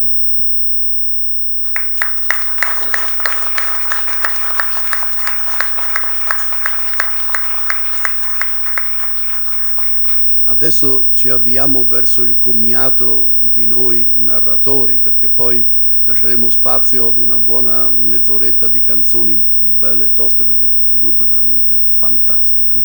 Corte di Luna, se siete bravissimi, veramente. E visto che siamo ad Aquileia, chiudiamo con una storia aquileiese e poi magari chiedo al sindaco se ci può fare un saluto finale, così chiudiamo in bellezza e poi la bellezza maggiore che è quella della musica. Sì, non vorrei stancare troppo, non so come facciate a stare ancora lì seduti, con questa pazienza, poveretti. E poi perché sono bravi loro, ovviamente, non ne abbiamo approfittato. Velocissimo, allora, il mito, la narrazione che spiega il cesto sopra il campanile e voglio 2 brevissime narrazioni inspiegabili che hanno trovato poi spiegazione successivamente con, ad esempio, la ricerca archeologica. La ricerca archeologica ha dato ragione a delle narrazioni che sembrano completamente fantastiche. C'è una narrazione aquileiese che dice che in un certo periodo dell'anno, in estate, si facevano delle processioni sotterranee nella zona di Piazza Capitolo. Lì i giovani entravano in questi cunicoli sotterranei e facevano queste processioni, eccetera. Poi a un certo punto queste processioni si sono interrotte perché c'era pericolo, perché qualcuno non rientrava poi dai cunicoli e non riusciva più a uscire. E quando io l'ho sentita questo ho detto, boh, vabbè, che processioni si fanno. In realtà adesso, con gli studi fatti di recente dall'Università di Padova nella zona di Piazza Capitolo e con questo libro così corposo che si chiama Sistemi di smaltimento delle acque nel mondo antico, si è appurato che nella zona di Piazza Capitolo c'è tutta una rete sotterranea di cunicoli fognari. Questo, ad esempio, vedete la fotografia, è pessima, ma questo fu scavato all'inizio del Novecento, proprio nella zona di Piazza Capitolo. Non si vede, ma se si riuscisse ad avere una visione diversa si vedrebbe proprio il campanile. Siamo subito a nord-est della Basilica. È un condotto fognario. Non so se riuscite a intravedere, ma sulla sinistra c'è in piedi un signore, un omino, una figura scura. Bene, questi condotti erano alti fino a 1,60 m e larghi 80 cm. Non è sicuramente escluso che dei giovani, dei giovinastri, magari per provare o per fare delle azioni così dimostrative di coraggio, eccetera, non si infilassero in questi cunicoli. E qui nasce questa storia delle processioni sotterranee nella zona di Piazza Capitolo, che è veramente piena di questi cunicoli che poi portavano l'acqua verso il fiume Natissa. Probabilmente a un certo punto succede qualche cosa, o un crollo di qualche volta, oppure in estate una gran pioggia, un allagamento, si alza il fiume Natissa e qualcuno rimane e ci lascia le penne e questa storia avviene. Però rimane nella narrazione come le processioni sotterranee nella Piazza Capitolo, nella zona di Piazza Capitolo, che hanno un fondamento veramente reale, l'archeologia ce l'ha detto. Brevissimamente, con un'altra storia che è quella della Colle di Udine. Ieri a Udine si è presentato uno studio fatto dall'Università di Udine a cura del professor Fontana, che dice una cosa interessantissima. La leggenda ci dice che il Colle di Udine, che non aveva nessuna ragione di essere così alto, questo grande coso, perché non sembrava avesse veramente origini geologiche, non si capiva che cosa fosse, la leggenda dice che è stato costruito dagli uomini di Attila con i loro elmi. Allora qualcuno dice, una parte delle leggende dice che hanno messo gli elmi uno sopra l'altro, poi li hanno coperti di terra e Attila ci è andato sopra per vedere l'incendio di Aquileia. Qualcun altro dice invece che hanno portato terra negli elmi e hanno fatto questo enorme terrapieno su cui poi sorge il castello di Udine. E che quindi il terrapieno, la leggenda dice, è di origine naturale, l'hanno fatto gli uomini di Attila. Naturalmente dai geologi è sempre stato detto che è una grande balla, ci sono dei tumuli, in realtà anche i geologi non hanno mai spiegato l'origine, perché non c'è veramente un'origine. Adesso questo studio ha stabilito, è stato presentato ieri a Udine, che il colle ha origini naturali. C'è argilla e ghiaia portata dall'uomo, addirittura in enormi cassoni di argilla che erano di legno, va bene, e si vede proprio il legno che è marcito, va bene. Un lavoro enorme, sono più di 400.000 metri cubi di terreno, va bene, e di ghiaie portate dal tagliamento fino lì, e la piazza Primo Maggio, che è un avvallamento, corrisponde al materiale terreno che è stato portato sopra. Quindi è proprio di origine naturale. Cosa c'entri Attila? Nulla, perché probabilmente non sapendo l'uomo antico, i nostri avi, come spiegare questa collina, hanno tirato fuori la storia di Attila. Ma la collina è artificiale ed è dell'età del bronzo, quindi 1500 anni prima di Cristo. Pensate cosa era in grado di fare l'uomo, va bene? Queste costruzioni enormi, con un dispendio di energie enormi, per delle ragioni che probabilmente sono solo legate in parte alla difesa, ma in gran parte anche al sacro.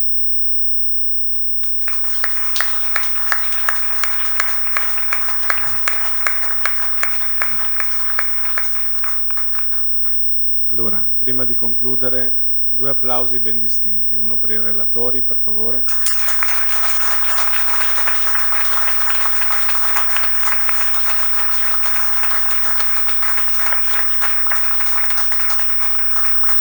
Questa iniziativa Scripta Manent continuerà, ve lo dico perché questo è il secondo appuntamento. Sicuramente c'è adesso in lavoro da parte di Paolo, ma anche da parte di Teresa e di Daniele, una sorta di selezione anche di quelle che sono le tematiche. Adesso parlavamo, perché ci piace anche un po' improvvisare, sicuramente su gennaio, visto anche quelli che sono gli avvenimenti, gli eventi che ad Aquileia sono sempre molto presenti, perché è giusto, gli eventi sono importanti perché ricordano anche la scansione del tempo, no? Come effettivamente ci hanno raccontato loro. E sono cose importanti, una volta erano dette sagre, ma in realtà derivava dal sacro, perché era proprio quello di sacralizzare dei momenti importanti del tempo, che era ciclico. E noi lo stiamo facendo oggi ad Aquileia con tutta una serie di eventi. Qualcuno dice che io sono il sindaco delle feste, ma sono orgoglioso di esserlo e continuerò a esserlo da questo punto di vista.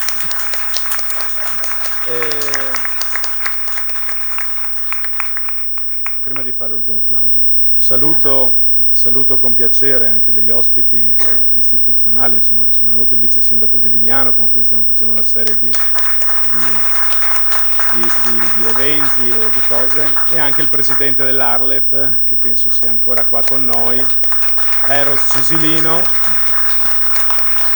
Ricordo che il tema di Aquileia anche sul friulano, su quelle che sono le origini della nostra patria, del Friuli, sono fondanti, ma su Aquileia è fondante un po' tutto, e quindi anche per questo dobbiamo lavorare molto su riscoprire anche le leggende. In latino leggenda significa da leggere, che non vuol dire una cosa inventata, attenzione, vuol dire da leggere perché bisogna mettere una certa attenzione, perché nella leggenda ci sono dei simboli, come ha detto Daniele giustamente. Gli antichi non sapevano perché il Colle di Udine fosse stato fatto, però nella leggenda ci sono tutti i dati del fatto che fosse fatta dagli uomini, e questa è una cosa che poi si è rilevata vera. Quindi nel mondo delle fake news forse le leggende sono la cosa più sicura che oggi abbiamo, e quindi crediamoci certe volte e concentriamoci su quelle che sono le storie che sono tramandate, perché sono quelle importanti. Anche su Aquileia c'è questo tema, perché noi siamo abituati a vivere e a leggere di un'Aquileia abbastanza statica, fatta di storie, fondata nel 181 a.C., la basilica così, le aree archeologiche così. Beh, c'è molto di più. E non per questo, e non per altro, siamo patrimonio dell'UNESCO da 25 anni. Quest'anno, dal 5 al 10 di dicembre, vi invito a seguire quelli che sono i canali ufficiali del Comune, della Fondazione Aquileia, i social, eccetera, eccetera. Celebreremo questo momento, ma lo celebreremo proprio come anche una festa, perché non deve essere tutto convegno, non deve essere tutto noioso, deve essere veramente una festa della cultura, perché la cultura è una cosa di tutti, non è una cosa soltanto dell'accademia, dell'università e di chi pensa e si arroga certe volte il titolo di poter dire delle cose rispetto agli altri che forse non le capiscono. Concentrandosi, leggendo i simboli, possiamo farlo un po' tutti. E questa è una cosa bellissima, perché fa parte dell'umanità. E questa è una cosa. L'ultimo applauso, ma sentito veramente, ed è anche un invito, perché, come vi dico, Aquileia, insomma, di cose ne fa tante, e la vostra musicalità è perfetta per Aquileia, perché quello che avete fatto oggi con le trasposizioni, insomma, ritmiche, rispetto anche dei brani popolari che sono della tradizione, uno su tutti, Schiarazzule e Marazzule, che io vorrei anche risentire, quindi vi chiederò un bis. Ok. Per il sindaco possiamo farlo. Sono cose che nascono da qua. 1570, Mainerio, musica, una canzone che era antichissima, che viene dai beneandanti, dentro c'è una serie di simbolismi che mi invito ad andare a cercare, perché sono cose importanti, che sono valide anche oggi, e lo fa con quell'inno, perché un inno perché è l'inno della nostra patria fondamentalmente. Una volta, quando c'erano le province, chiamavate la provincia di Udine, e sotto, in attesa, c'era Schiarazzule e Marazzule. Bellissimo. E adesso le province speriamo tornino, ma questo è un altro discorso, nel senso che ce le hanno tolte, non si sa perché, ma comunque funzionavano, e vi dico che tagliare l'erba era più facile di adesso sulle regionali. Quindi grazie veramente, perché seppur è un luogo che non è neanche forse il luogo dove fare concerti, siete stati bravissimi e ci avete fatto vivere le grandi storie che ci hanno regalato questa sera Daniele, Paolo e Teresa in maniera ancora più intensa. E io penso che per questo che sono riusciti a stare seduti, perché sennò sarebbe stato più difficile. Adesso li facciamo saltare. Quindi grazie a tutti, fate l'ultimo grande applauso e ricordatevi che dopo ci sono le castagne e c'è un rinfresco. Quello che tiene noi invece. Esatto. Gentilmente. Grazie mille. Gentilmente offerto dall'Hotel Patriarchi della famiglia Mattiussi, che ci ha accolto oggi. Pensavano fossimo in 50, quindi è stato anche una grande apertura per meno loro. castagne E li ringraziamo. Ci sono. La signora con la ghironda era preoccupata del numero delle castagne, le potrà prenderne. Grazie, buona serata e a presto.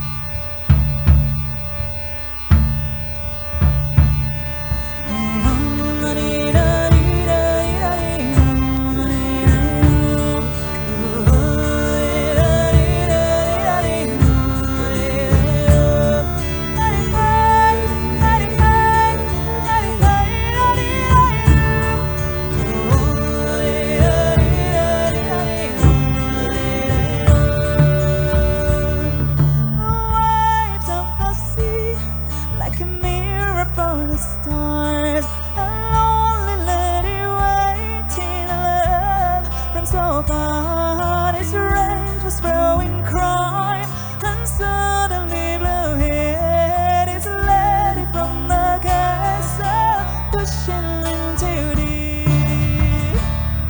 Every night again she casts her light, and her voice resounds in the light on the moon, fading with a shine over time. She sings this lullaby.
Grazie.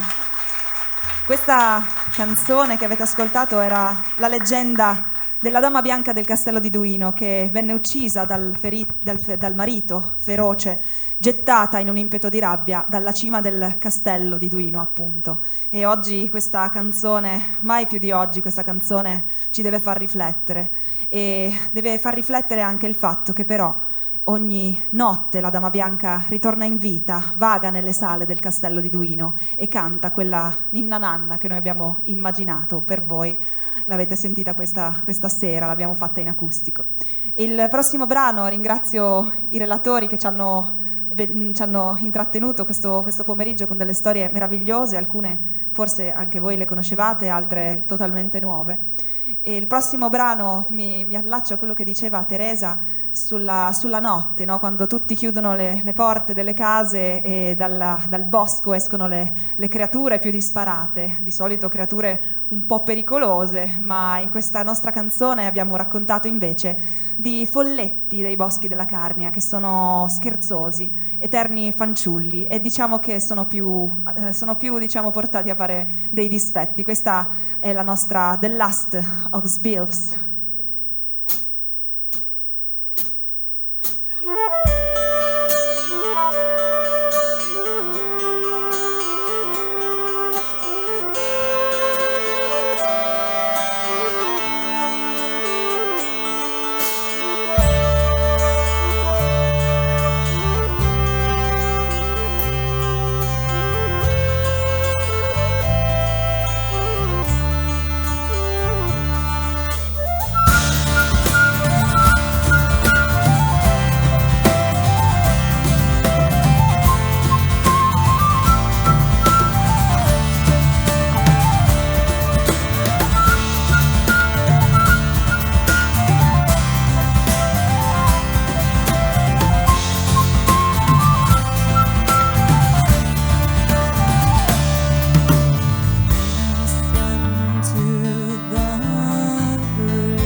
e dalla Carnia vi portiamo nelle mie terre. Io sono bisiacca, sono nata tra due acque, quella dell'Isonzo e quella del Timavo, e questa è la storia della formazione, della nascita del fiume Isonzo. Si narra che una volta c'erano 3 fradei, Isonzo, Drava e Sava, dei torrenti che sognavano un giorno di diventare dei fiumi a tutti gli effetti. Così Madre Natura propose loro una sfida e disse: una gara di corsa partirà domani mattina e il primo che arriverà al mare sarà un fiume a tutti gli effetti. Così, stabilita la partenza al giorno successivo, Isonzo andò a dormire, ma il giorno dopo le sue sorelle erano già partite. All'alba lui era rimasto da solo sulla linea di partenza e quindi si rivolse a Madre Natura, sconsolato per essere rimasto indietro. Madre Natura però decise di premiare la sua correttezza, e quindi lui fu l'unico di questi fiumi a diventare un fiume a tutti gli effetti, a potersi distendere verso il mare. Questa, signore e signori, è la leggenda della nascita del fiume Isonzo. Questa è la leggenda dei 3 fradei. Con noi!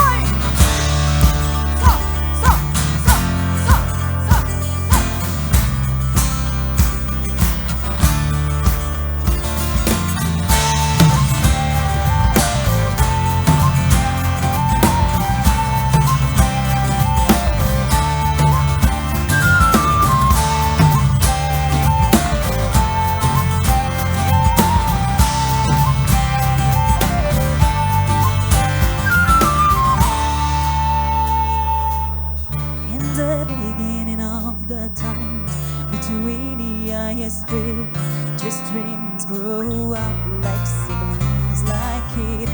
Savage row and something were nothing but water. They all long for reaching the greatness of the sea.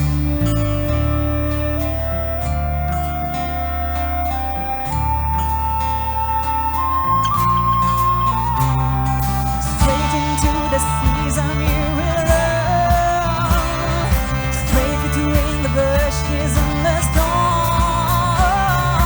This was Mother Nature's deal. At dawn, you'll start when so reveal.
Grazie signori.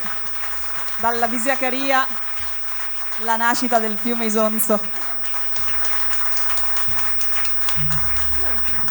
Questo per noi è un contesto bellissimo perché ci ritroviamo a praticamente rivivere 3 anni da quando abbiamo pubblicato il nostro ultimo disco, che si intitolava appunto Tales from the Brave Lands, cioè racconti, leggende delle terre coraggiose, perché noi abbiamo pensato sempre a questo Friuli diviso in tante parti, ma fatto da gente dura, da gente tosta, da gente che si è rifatta, ricostruita. Il prossimo brano, mi aggancio a quello che diceva prima Daniele, il prossimo brano parla della nascita del ponte della città di Cividale, probabilmente una leggenda che già conoscete.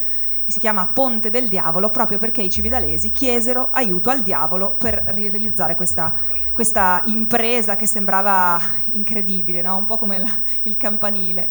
E praticamente il diavolo però chiese, ovviamente, a pegno la prima anima che avrebbe attraversato il ponte, e i cividalesi, furbi, mandarono un povero cane che quindi venne preso dalle grinfie del diavolo. E noi che amiamo molto queste bestiole abbiamo pensato, l'abbiamo un po' reinventata, no? Questa nostra storia l'abbiamo un po' colorata di questo amore che abbiamo per gli animali, e ci siamo immaginati questo cane diventare il Cerbero, diventare colui che blocca le porte dell'inferno.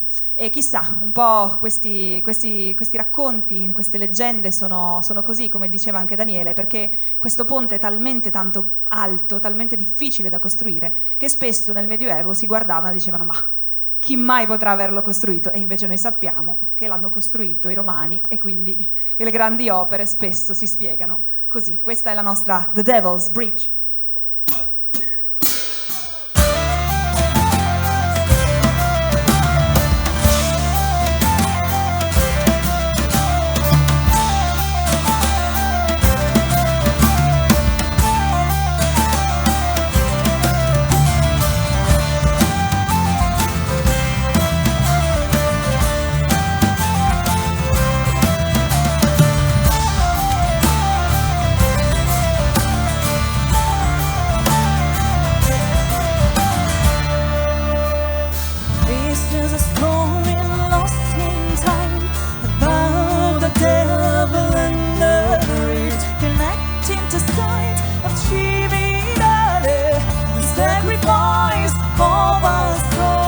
Costruirò il ponte, ma avrò la prima anima che passerà. Mi ingannaste mandandomi un cane, maledette promesse umane.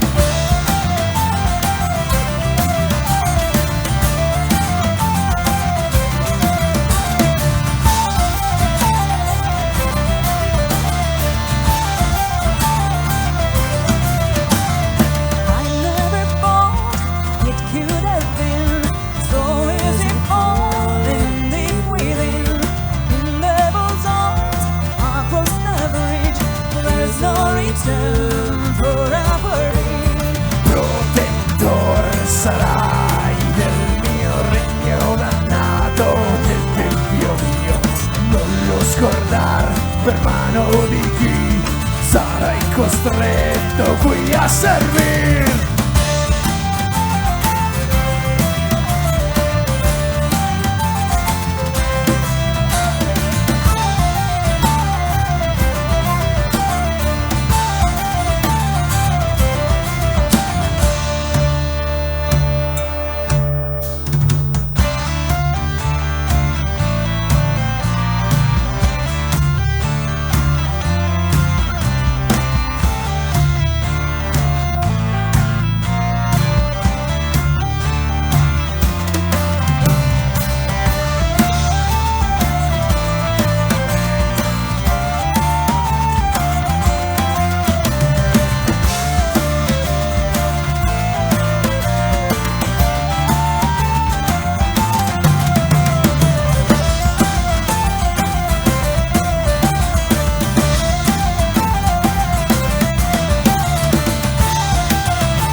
flying from the beatings and the stones. Sometimes I hold and stick and tell, who's the beast and who's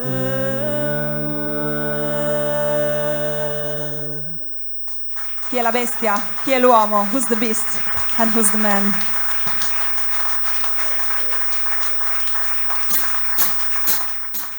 Un orco, follemente innamorato della bella Mariana, decise di inseguirla, ma lei per sfuggirgli si fece trasformare in una montagna e lui così giurò che non l'avrebbe più fatta dormire e in Friuli venne il terremoto che fu chiamato l'Orcolazzo.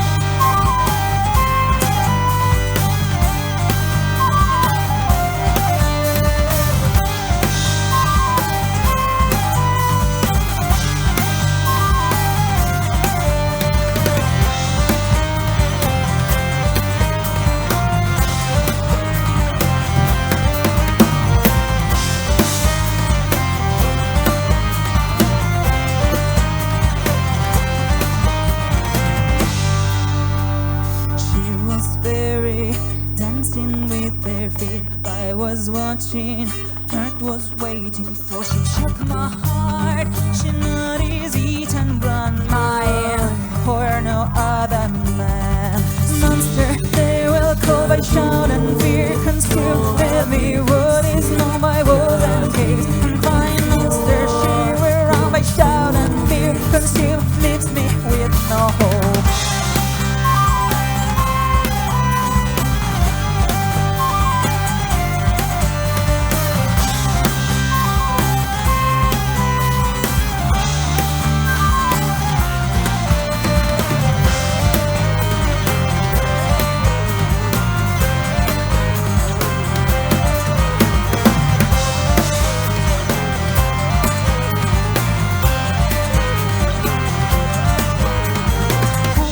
Chasing me, hopeless little fairy behind me, far from him. With your magic, saving monster, shed the gun. Verily, believe it, I won't ever love, I won't let her see.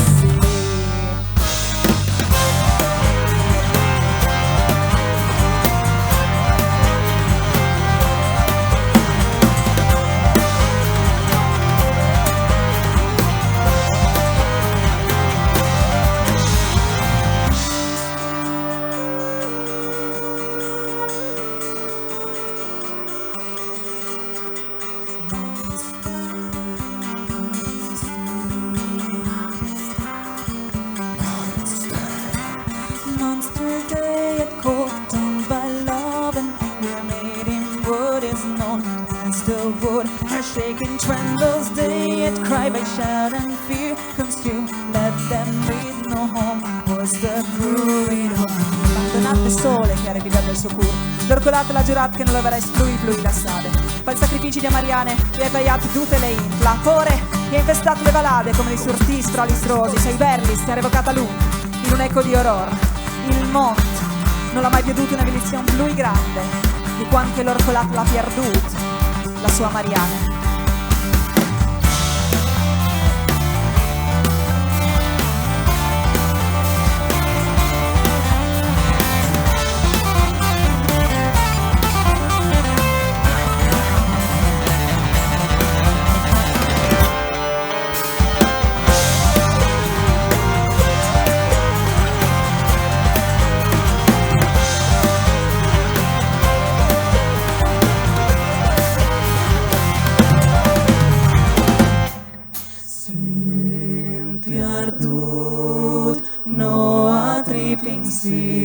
Chiati con fuat al crolle il paese.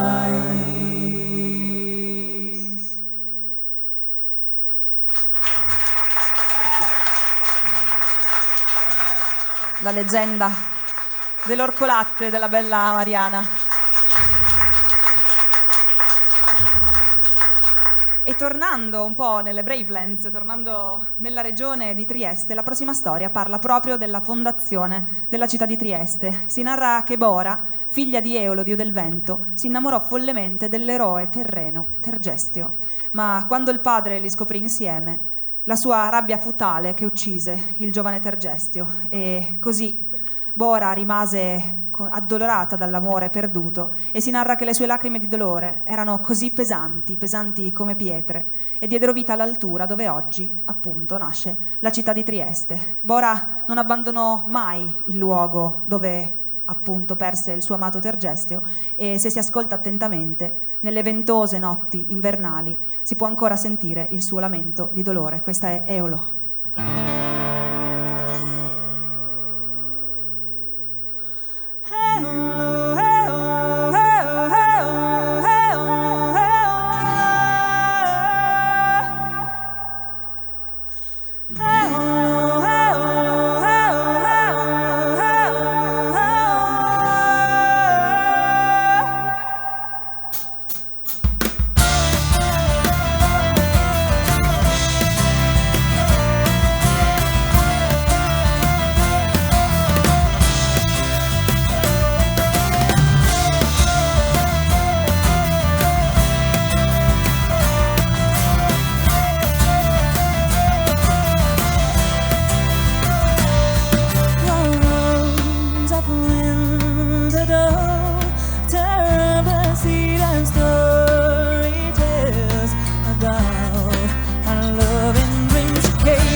Comunque, noi nel 2020 abbiamo pubblicato questo disco dove abbiamo cercato un po' di narrare a nostro modo, con la musica, nel nostro linguaggio, alcune delle leggende friulane che ci sono interessate, che ci hanno preso di più, e abbiamo pubblicato questo disco, ce lo siamo autoprodotto, quindi se voi volete potete acquistare i nostri dischi e troverete tutte le canzoni che abbiamo suonato questa sera, tutte le leggende della nostra bellissima terra. E per rimanere ancora un po' nelle terre triestine vi raccontiamo anche la leggenda della principessa Rosandra, che si narra rifiutasse tutti i pretendenti che chiedevano la sua mano, ma che un giorno si innamorò perdutamente di un coraggioso cavaliere. I due si giurarono quindi amore eterno e la promessa di matrimonio, ma lui dovette partire per un viaggio in mare e la sua nave fu colta da una forte tempesta e lui ne morì.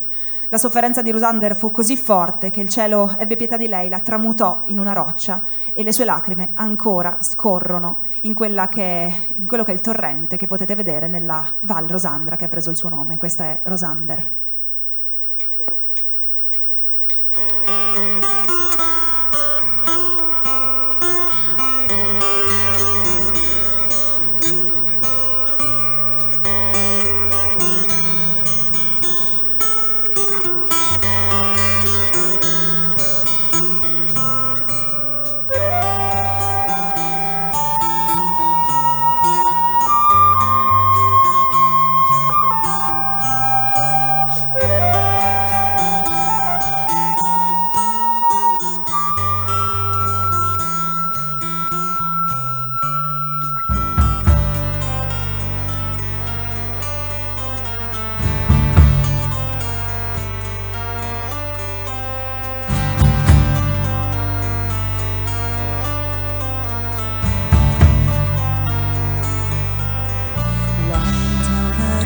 Her youth was passing free. So many tried to steal her promised keys, dancing with her stone world. No one could let it burn. No one could let it burn.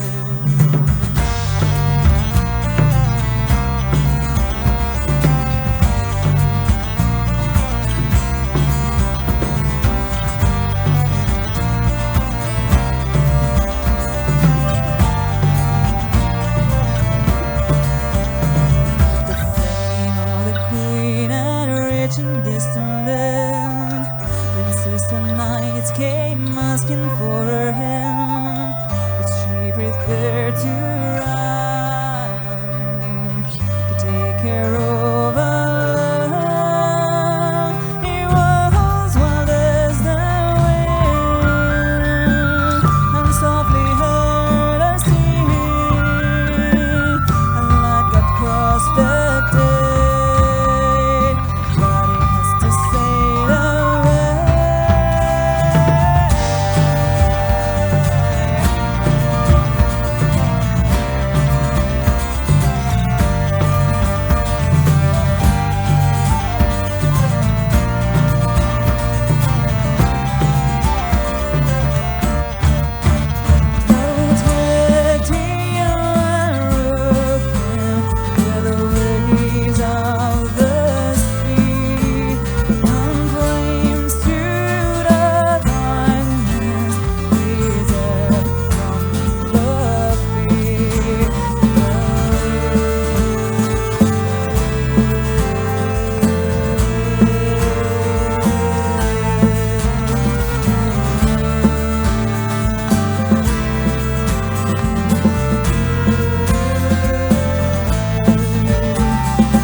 love lost into the oceans.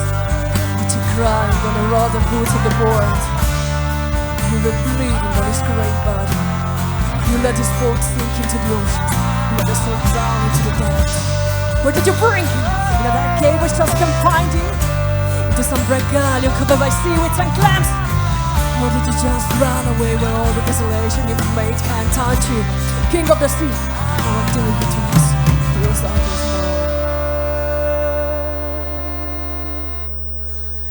May the weight of the ocean caress your white skin, and softly the skies comfort your sleep.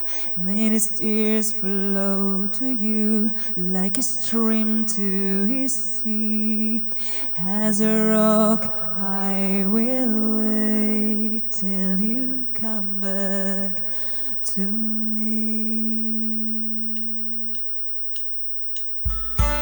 Grazie mille a tutti di essere stati qui con noi questa sera. Vi presento la band. Questa è la Corte di Lunas. Alla ghironda abbiamo Martina, al buzuki David, poi la sezione ritmica abbiamo Riccardo alla batteria, alle percussioni oggi Max al basso, poi abbiamo Maria Teresa al flauto traverso,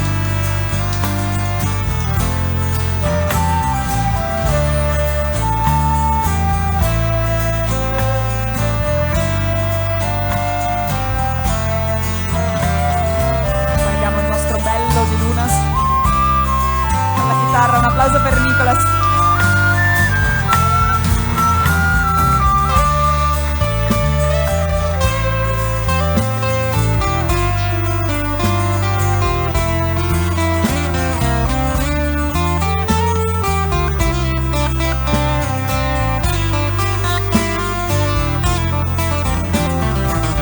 Io sono Giordana, questa è la nostra e anche da oggi vostra Corte di Lunas. Uno spazio dove ci piace raccontare delle storie della nostra terra e di noi.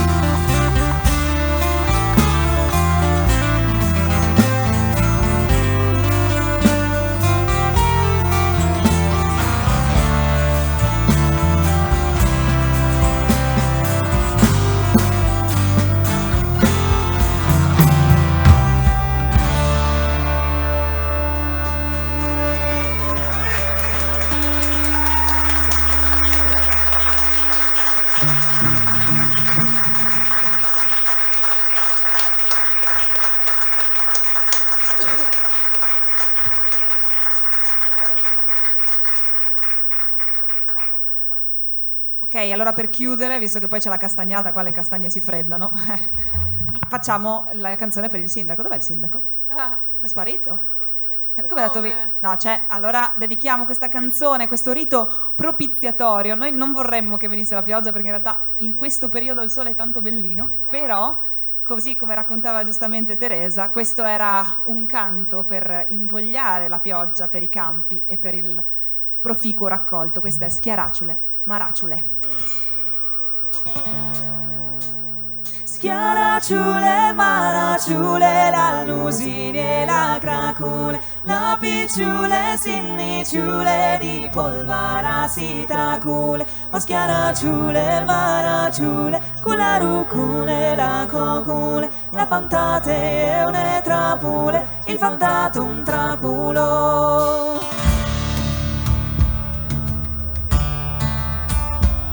Schiaraciule, maraciule, la lusine, la cracule, la picciule, sinniciule, di polvara si tracule. O schiaraciule, maraciule, con la rucule, la cocule, la fantate e une trapule, il fantato un trapulo.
Maracciule, maracciule.